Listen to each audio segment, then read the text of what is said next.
මගේ මූණ මේ තරම්ම ලස්සන වුණේ ඇත්තටම මොන ක්‍රීම් එක ගාලාද? අපි ඒක එයාගෙන්ම අහලා බලමු.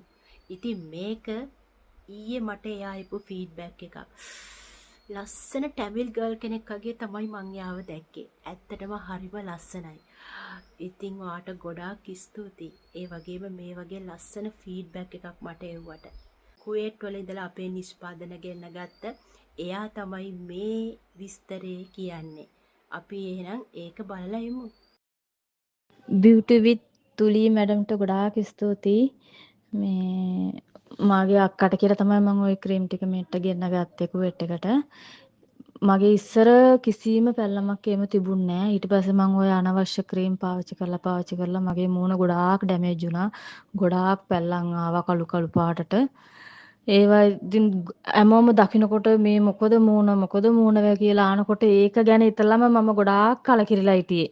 ගොඩාක් කලකිරිලා හිත ඇතුලෙන් දුක් විවි හිටියේ. ඊට පස්සේ අපේ අක්කා තමයි ඔයා ගැන කියලා ඔයා ඒ ක්‍රීම් එක හොඳයි එයත් ගහනවා කියලා අරන් පාවිච්චි කරනවා කියලා වෙරලා මටත් එයා කිව්වේ. ඊට පස්සේ මම අක්කට කියලා ගෙන්න ගත්තේ. දැන් මගේ මූණ ඉස්සර කොහොමද තිබුණේ ඒ විදියටම ආවා. ගොඩාක් ස්තුතියි.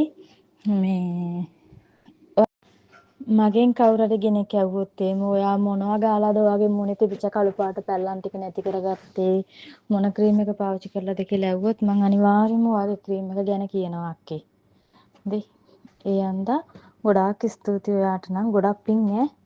මම හරියට කනගාටු වෙලා හිටියේ මගේ මූණ ගැන හිතලා. මගෙන් කවුරු හරි ඇහුවොත් එහෙම මං අනිවාර්යෙන්ම ඔයාගේ ක්‍රීම් එක සජෙස්ට් කරනවා ඒගොල්ලන්ට.